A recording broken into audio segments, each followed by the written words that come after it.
Alright everyone out there in banjo land, Mike Hedding here, coming to you today with a banjo rhythm lesson. So this lesson is going to be kind of for beginners, but what I want to focus on with this lesson is understanding how rolls work with rhythm. So I wanted to title this lesson Rolls plus Rhythm equal Music. So, because remember, if you just have the rolls on their own without any underlying rhythm, they're kind of just like random sounds. It doesn't really become music until you add rhythm, okay? And I think this is really helpful for beginners for two reasons. One, I see a lot of beginners struggle with, they might be starting to create their own little solo and they have a little space to fill. And since they don't understand the rhythm behind it, they don't know how many notes they should add or what would go in that space. And the other thing I see beginners really struggle with is that they get locked into one particular rhythm for like a certain roll, and they can't break out of that one particular rhythm. Maybe, for example, doing the forward roll, and they always end with their index finger, for example, because they don't understand the underlying rhythm behind the roll and how to modify the rhythm to create different variations on the rolls. So that's something I see a lot of beginners struggle with. And it'd be really good practice to work on understanding the rhythm behind your rolls so you can play more musical lines. So we're going to start in 4/4 time because I think this will be the easiest one to understand.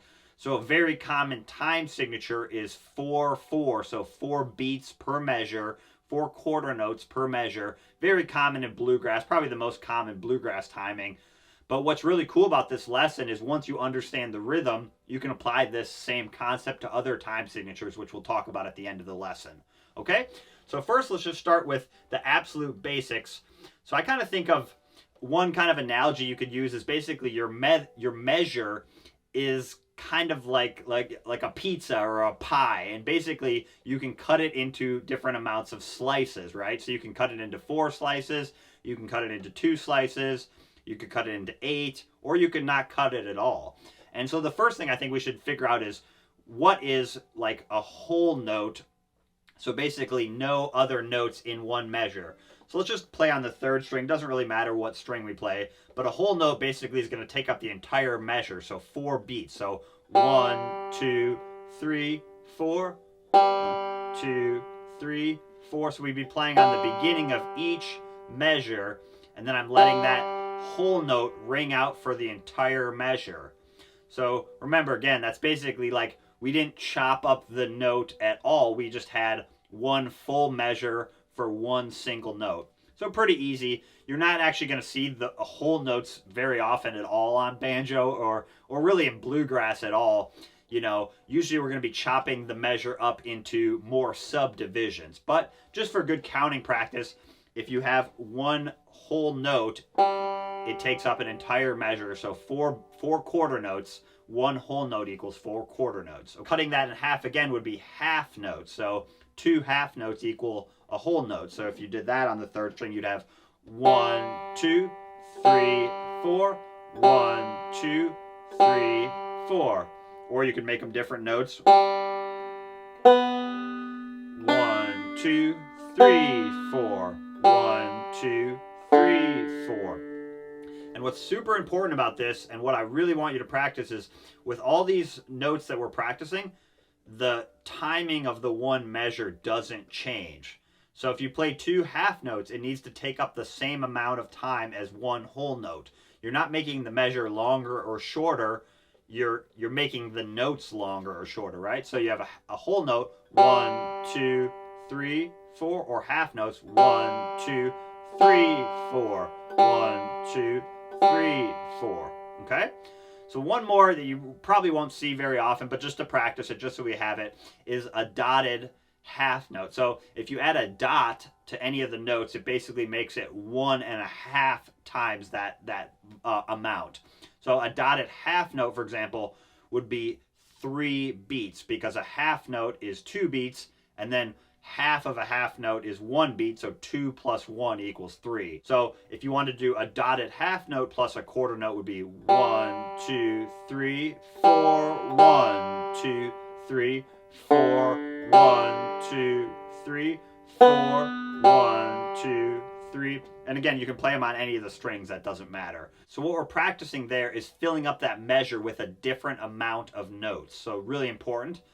Okay, so let's move on. So these, again, you probably won't see these very often in bluegrass, but it's good to know if you have a measure. And a lot of times where you actually might see these, like a half note would be like a half note rest at the beginning of a measure before a pickup or something like that. So you might see these half notes and whole notes more as rests in bluegrass, but you'll definitely see them. So next would be quarter notes. So if I just play on each of my strings, 1, 2, 3, 4, 1, 2, 3, 4. So 4 quarter notes per measure, right? So 1, 2, 3, 4, 1, 2, 3, 4. Doesn't matter what fingers I use, doesn't matter what strings I play. I'm just thinking of the rhythm of those quarter notes. So 1, 2, 3, 4. 1, 2, 3, 4. So not too hard there, but that's going to be kind of the underlying foundation of the rhythm that we're going to be playing in 4/4. So I'm always kind of counting along in my head. 1, 2, 3, 4. 1, 2, 3, 4. And if I have some time to kill, or time to fill, not time to kill, time to fill, what I'm going to do is I'm going to fill out the rest of that measure. So let's say I take up the first 2 beats, 1, 2. Now I could fill the rest of that measure either with a half note, or 2 more quarter notes, or eventually eighth notes, which we'll break down in a second. So this also gives you a way to figure out, okay, if I filled up this certain amount of time in the measure, how much time do I have left and what would fit in that amount of time, okay?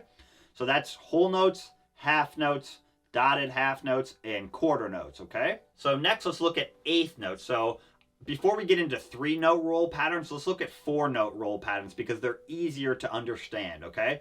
Because we had 4 quarter notes per measure, but what's half of a quarter note? So that's eighth notes. So 2 eighth notes equal 1 quarter note. So if we want to play eighth notes, we're going to have 8 per measure. So that's why the 4-note patterns work better, because 4 divides into 8 evenly, okay? So the most common 4-note bluegrass roll pattern is thumb, index, thumb, middle. So I'm just doing 3, 2, 3, 1.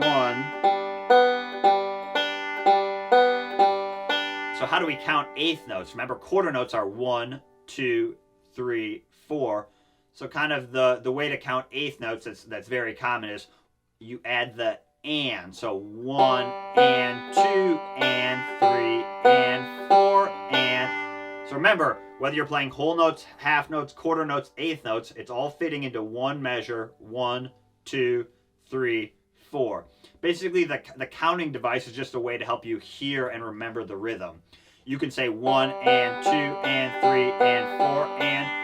You can use different words. Any word that has 2 syllables, you know, you could say someone's name, Tony, Tony, Tony, you know, anything that has 2 syllables would work. But basically, you're just trying to remember that rhythm in your head. But the most common one is 1 and 2 and 3 and 4 and. So you could try that on different strings. 1 and 2 and 3 and 4 and. We could also mix up the pattern and do thumb middle, thumb index. So see how thumb index, thumb middle fits into the same space as thumb middle, thumb index.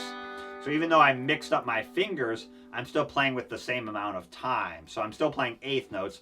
1 and 2 and 3 and 4 and 1 and 2 and 3 and 4 and really what we want to practice there is hearing the ands in between the count. So 1 and 2 and 3 and 4 and 1 and 2 and 3 and 4 and. So you can practice that on any of the strings. So let's put some quarter notes and eighth notes together. So let's start with a quarter note. Let's do thumb and then thumb middle. How would you count that? It'd be 1, 2 and 3. 4 and 1, 2 and 3, 4 and. So adding those little eighth notes is a great way to fill up the rest of the measure. Let's say you have another common quarter note pattern is that thumb pinch.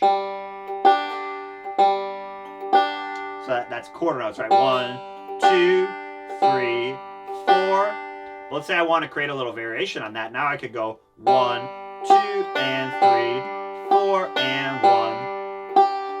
So I can basically convert the pinches, which are quarter notes, into eighth notes. 1.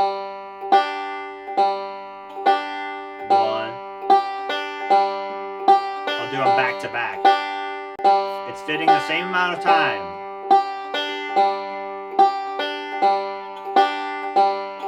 1. So that just would be a good example of being able to convert something that you know in a quarter note, like a pinch, to now eighth notes. Or back to full eighth notes. So instead of going, I could go,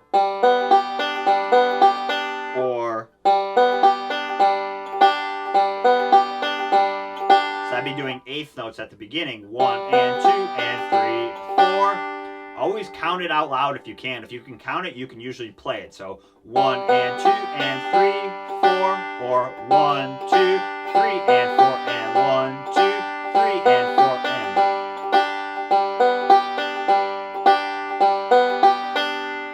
So that's some common 4-note patterns you can practice. Remember, those are all eighth notes. And then practice combining the quarter notes with the eighth note. So you can do them back to back. 1, 2, 3, 4, 1 and 2 and 3 and 4 and, or try and combine them. 1, 2, 3 and 4 and 1, 2, 3 and 4 and, or 1 and 2 and 3. See how understanding the rhythm behind it lets me create all these variations? I also don't have to remember all these different rolls and patterns. I'm just thinking of the rhythm. As long as the rhythm works out, normally what you're playing is going to sound okay. You know, you can always change the strings up if you need to, but if you're playing with a solid rhythm that someone can snap their finger to, it's hard to snap with banjo picks on, but if you know, but if you could snap your finger to it in a rhythm or tap your foot, again, it's going to sound musical. It's going to sound pretty good overall. Okay, so that's kind of some basic eighth note patterns, 4-note patterns you can practice. 1 and 2 and 3 and 4 and, or 1, 2, 3 and 4 and.